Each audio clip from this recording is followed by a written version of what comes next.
ನಮಸ್ಕಾರ. ಕನ್ನಡ ಒನ್ನಿಗೆ ಸ್ವಾಗತ. ನಾನು ನಿಮ್ಮ ಭಾಗ್ಯನಾರಾಯಣ ಬೊಗ್ಗವರಪು. ಬಹಳ ದಿನಗಳ ನಂತರ ಧರ್ಮಸ್ಥಳ ಕುರಿತಾಗಿ ಮತ್ತು ಧರ್ಮಸ್ಥಳದ SIT ತನಿಖೆ ಕುರಿತಾಗಿ ಒಂದು ಮಹತ್ತರವಾದಂತಹ ಬೆಳವಣಿಗೆಯಾಗಿದೆ. ಇವತ್ತು ಮಧ್ಯಾಹ್ನ ಸುಮಾರು 2:30 ಹೊತ್ತಿಗೆ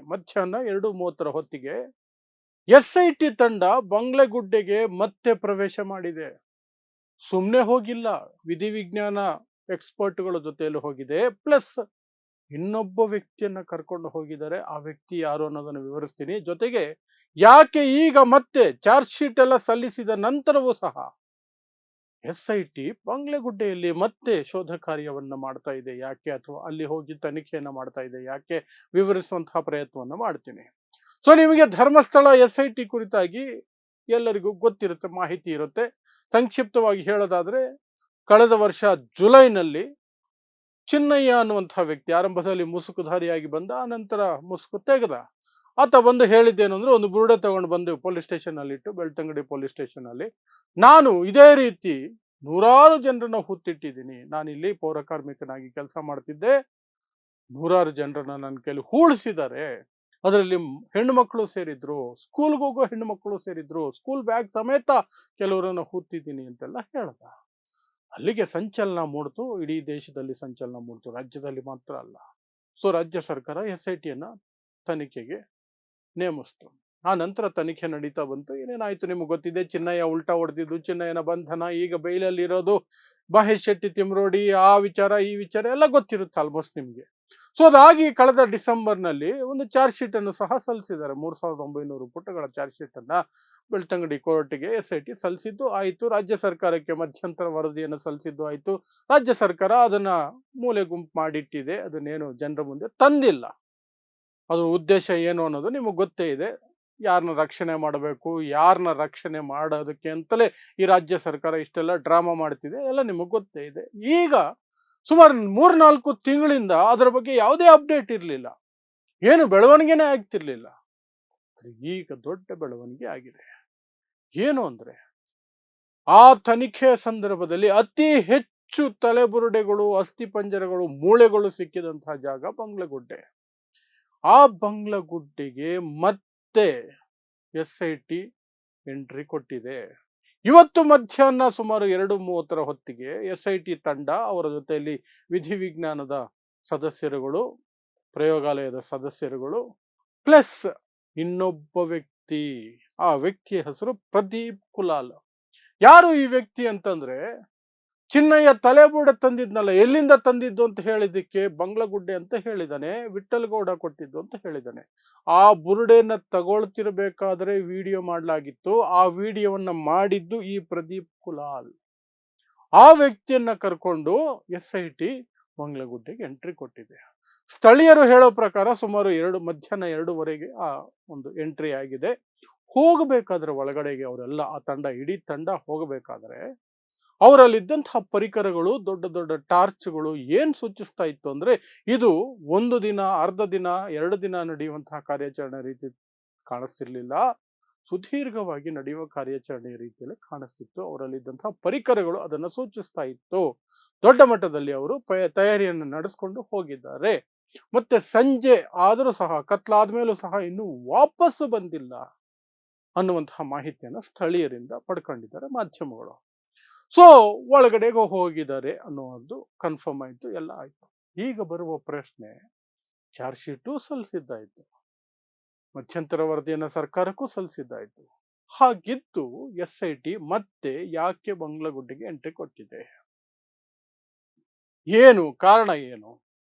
ಸೊ ಮೂಲಗಳಿಂದ ತಿಳಿದು ಬರ್ತಿರುವಂತಹ ಮಾಹಿತಿ ಇಲ್ಲಿಯವರೆಗೆ, ಯಾಕೆ ಅವರು ಎಂಟ್ರಿ ಕೊಟ್ಟಿರೋದು ಅನ್ನೋದಾದ್ರೆ, ಅವರಿಗೆ ಕಾಡ್ತಿರುವಂತಹ ದೊಡ್ಡ ಪ್ರಶ್ನೆ ಏನು ಅಂದ್ರೆ, ಯಾಕೆ ಬಂಗ್ಲಗುಡ್ಡೆ ಅನ್ನುವಂತಹ ಆ ಪ್ರದೇಶದಲ್ಲಿ ಅಷ್ಟೊಂದು ಅಸ್ಥಿಪಂಜರಗಳು, ಮೂಳೆಗಳು, ತಲೆಬುರುಡೆಗಳು ಸಿಕ್ಕಿದ್ದಾವೆ? ಅಷ್ಟು ಹೆಣಗಳನ್ನ ಯಾಕೆ ಅಲ್ಲೇ ತಂದು ಸುರಿಯಲಾಗಿತ್ತು? ಅದು ಕಾಲಾಂತರದಲ್ಲಾಗಿರಬಹುದು, 30-40 ವರ್ಷದ ಅವಧಿಯಲ್ಲಿ ಆಗಿರಬಹುದು. ಆದರೆ ಯಾಕೆ ಆ ಜಾಗದಲ್ಲೇ ಅಷ್ಟೊಂದು? ಅದು ಸ್ಮಶಾನದ ರೀತಿ ಬಳಕೆ ಆಗ್ತಿದ್ದಂತಹ ಜಾಗನ, ಅದನ್ನೇ ದುರುಪಯೋಗ ಪಡಿಸ್ಕೊಂಡು ಒಂದಷ್ಟು ಜನ ತಾವು ಮಾಡುವ ಅಕ್ರಮ ಕೃತ್ಯಗಳು, ಕೊಲೆ, ಅತ್ಯಾಚಾರ, ಹೀಗೆ ಸಾವಿಗೀಡಾದ ದೇಹಗಳನ್ನು ಸಹ ತಂದು ಅಲ್ಲೇ ಸುರಿತಿದ್ರ, ಅದು ಮಿಕ್ಸ್ ಆಗಿದೆಯಾ, ಅಥವಾ ಬೇರೆ ಕಾರಣಗಳಿಗೆ ಅದನ್ನ ಬಳಸಲಾಗ್ತಿತ್ತ ಯಾವ್ದಾದ್ರು ತಂಡದಿಂದ, ಗುಂಪಿನಿಂದ? ಈ ಪ್ರಶ್ನೆಗಳು SIT ಅನ್ನ ಕಾಡ್ತಾ ಇದೆಯಂತೆ. ಯಾಕೆ ಅಲ್ಲಿ ಅಷ್ಟೊಂದು ಸಿಕ್ಕಿದೆ ಅಂತ.